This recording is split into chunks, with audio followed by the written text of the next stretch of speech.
On m'a posé cette question, est-ce que vous avez déjà fait de la médecine humanitaire pratique? J'ai dit non, jamais, mais je pense que j'ai toujours eu une pratique humanitaire de la médecine. Je ne sais pas qui m'avait soufflé mon subconscient m'avait soufflé cette réponse, et je trouve qu'elle était très très bonne, et j'ai toujours envie de la dire aujourd'hui.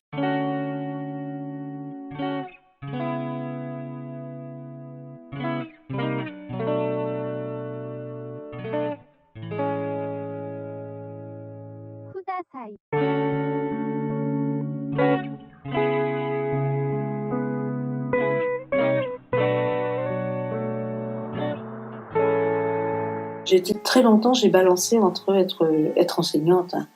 Bon, la physique-chimie me passionnait, bien sûr, mais également la biologie humaine me passionnait, et être médecin, ça me passionnait.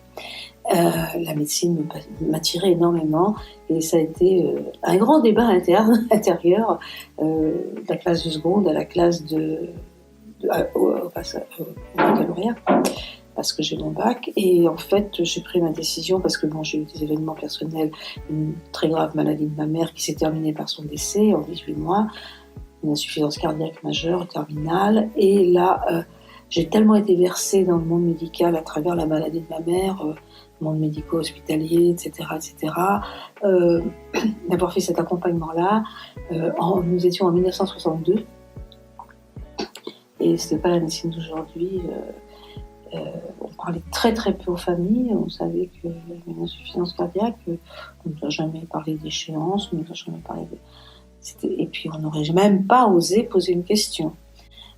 Donc c'était de me dire, je ne veux plus voir à côté de moi quelqu'un que je connais qui meurt sans que je sache, sans que je ne puisse rien faire.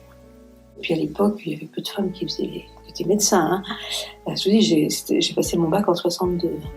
Donc il y avait peu de femmes qui étaient médecins, et être enseignante, ça avait une signification, enfin c'était plus... J'étais une des premières générations de femmes qui travaillaient.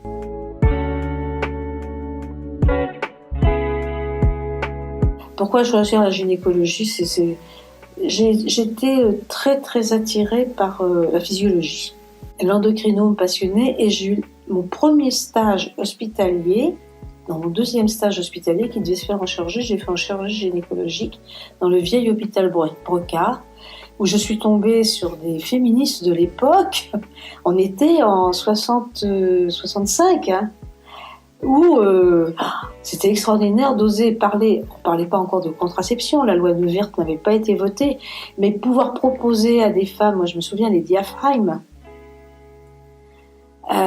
et j'avais trouvé ça extraordinaire, de contrôler sa fertilité, la courbe de température. Moi j'ai beaucoup pratiqué, enfin c'est pas les calendes grecques, hein.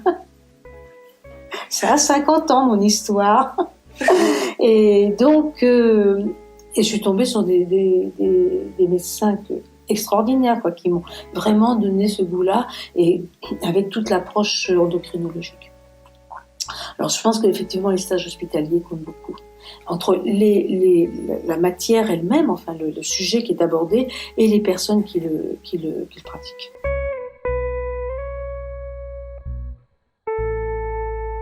Mon premier exercice, j'ai fait très longtemps de remplacement. J'en ai fait pendant plus de 4 ans. Parce que ça me faisait peur de me lancer dans une installation.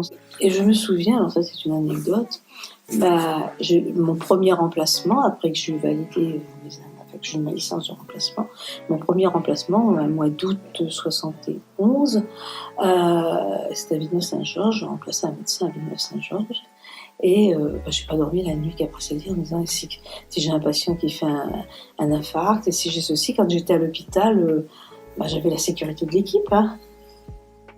Et puis bon, après j'ai été en spécialité. Quand j'étais là, j'étais pas toute seule, hein. Je me disais, mais comment on fera? Il n'y avait pas de SAMU, hein. On m'a proposé un poste de médecin directeur de centre de santé. Donc, en même temps que j'étais en train de chercher, en tout cas, il fallait que je me pose au bout de 4 ans et demi de remplacement quand même. Il fallait peut-être que j'envisage quelque chose.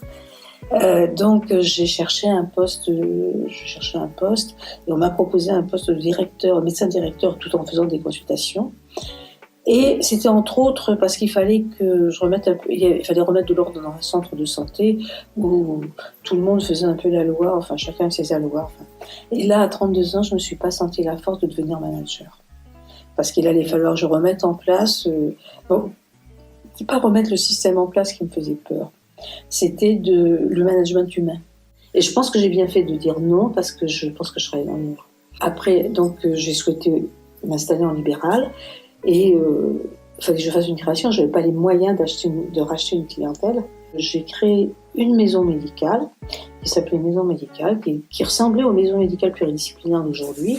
C'était bien avant l'heure, avec une infirmière, un dentiste, un kiné. Je n'aurais pas pu travailler seule dans mon coin. Donc j'avais besoin de ce travail en équipe.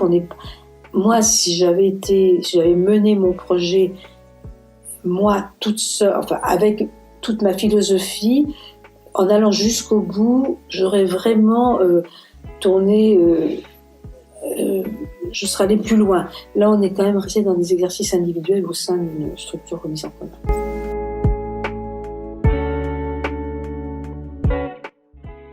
J'ai toujours été dans une approche dont je ne savais pas que c'était l'approche humanitaire de la médecine. Mais pour moi, les patients, c'était un tout, c'était pas un corps, un esprit, quelqu'un qui travaillait, quelqu'un qui... Enfin, pour moi, c'était un tout. Ça a toujours été ça dans ma tête. Peut-être parce que j'avais peut-être souffert, moi, quand j'ai décidé d'être médecin, justement, avoir découvert la médecine à travers la maladie grave de ma mère, et j'étais tombée quand même sur d'admirables médecins. Mais d'admirables médecins, techniciens, les meilleurs techniciens qui soient, avec les compétences de l'époque, hein. Mais peut-être que je n'aurais jamais rien reproché, je ne reproche rien d'ailleurs, mais peut-être que j'aurais peut-être eu besoin d'un accompagnement autour des conditions de vie qui étaient les miennes, du coup, enfin, voilà. Bon, donc, et pour moi, je ne pouvais pas soigner un corps si je ne connaissais pas la tête. Je ne pouvais pas soigner un corps si je ne savais pas quelles étaient les conditions de vie de la personne.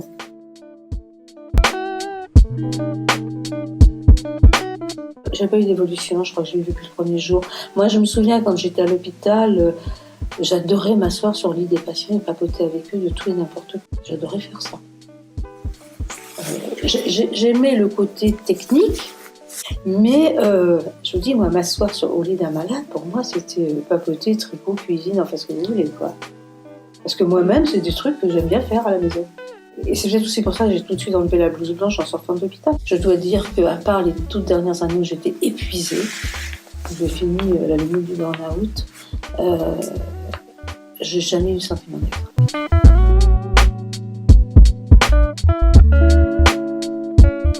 Je me suis arrêtée, je suis pour mes 60 ans, en 2003.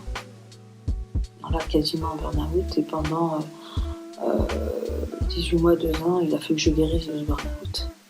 Et au bout de 2 ans, j'étais en voyage au Yémen.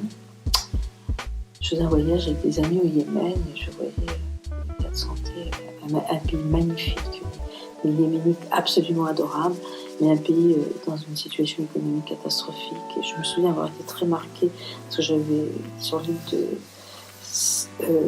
Socotra, rencontré un enfant qu'on m'avait montré, parce que bon, le guide savait que j'étais médecin, etc. Un enfant, je pense qu'il avait une tuberculose cutanée. Et je me suis dit, mais j'ai quand même encore quelques connaissances, ça serait tout. Et puis là, j'ai ressenti le besoin de repartir quand même, de reconstruire autre chose. Alors j'ai cherché, mais j'avais cette situation familiale très très compliquée. Je ne pouvais pas partir à l'international, ça je le savais. Et donc, comme médecin du monde, recruter des médecins en France. Donc j'ai postulé au mois de décembre. On m'a dit que j'étais au Yémen au mois de novembre. Je sortais d'une patientèle qui était, le milieu où j'étais, je dirais, ouvrier supérieur cadre moyen, enfin, de classe moyenne, très très agréable, la patientèle que j'avais connue. Et là, je découvrais, alors j'avais pas mal travaillé avec, j'avais toute une communauté de gens du voyage que je voyais très régulièrement, donc quand même déjà des personnes qui étaient dans une certaine marginalité, que la société accepte plus ou moins d'ailleurs. C'était le seul aspect de personnes en situation de relative précarité que je soignais, que je connaissais. Et là, j'ai découvert ce qu'était l'extrême précarité, que très honnêtement, je ne connaissais pas. Je ne connaissais pas les passes hospitalières, je ne connaissais pas l'aide médicale d'État, je connaissais la CMU, je ne connaissais pas l'aide médicale d'État. J'ai découvert ça très très vite. Et je dois dire que j'ai été très émue par l'un des premiers patients que j'ai rencontrés. Je me souviens, c'était un monsieur. Je crois que c'était un monsieur. Je sais, c'était un monsieur. Un des premiers patients pour qui j'avais l'impression d'avoir fait vraiment le bœuf à bas de ce qu'on pouvait faire. Parce que, vous voyez, là, j'ai compris que j'allais faire appel à mes vraies compétences de médecin, à mes 5 sens, et que j'aurais pas, enfin peut-être en acceptant le goût, à mes 5 sens, que je n'aurais pas accès à toute une batterie d'examens radiographiques, que je n'aurais pas accès à la biologie comme ça, en un bout de baguette magique. Et donc j'ai retrouvé la sémiologie. Mais ça m'a fait très très plaisir. Et un des premiers patients que j'ai vu, à qui j'avais donné ce que je pouvais donner en fonction de ce que j'avais, m'avait remercié avec un sourire. Je me disais, mais... Bon, mes patients étaient adorables, ma patientèle était adorable en libéral, mais quand même... Ils avaient une reconnaissance, je ne vais pas dire limitée, mais bon, mais alors là, le sourire qu'il m'a fait en partant, mais j'ai été récompensée de... Je disais, mais pourquoi il est à ce point content? Je n'ai pas fait grand-chose. Hein.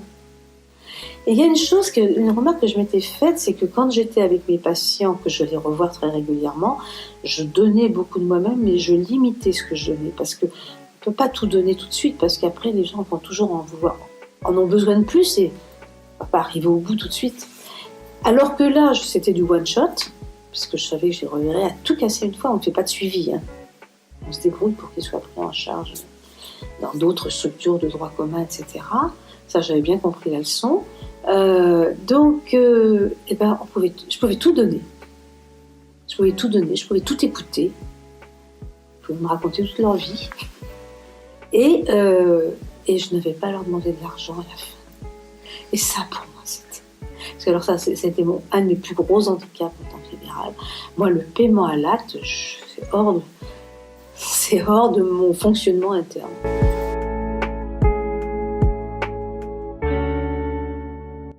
On est le reflet de la géopolitique.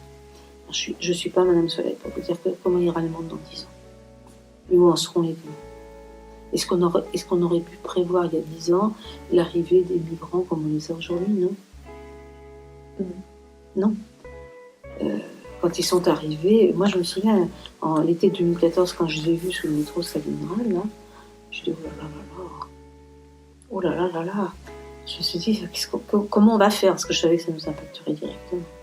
Ça nous a impacté. Et comment vous avez fait justement? J'ai créé un programme. On a papoté avec eux, on a essayé de voir quels étaient leurs besoins, qu'est-ce qu'ils attendaient.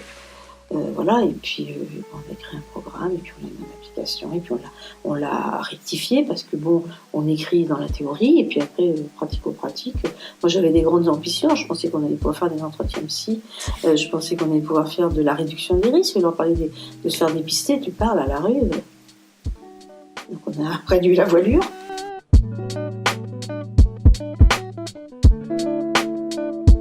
Alors, le message que je leur dirais, c'est que la médecine humanitaire, c'est pas la peine de partir on peut partir dans les pays exotiques, mais sur son trottoir, on peut en faire et on doit en faire.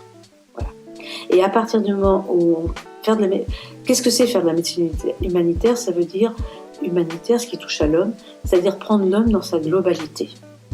Et dans notre cabinet, dans notre bureau de consultation, on fera de la médecine humanitaire à partir du moment où on le prendra dans sa globalité.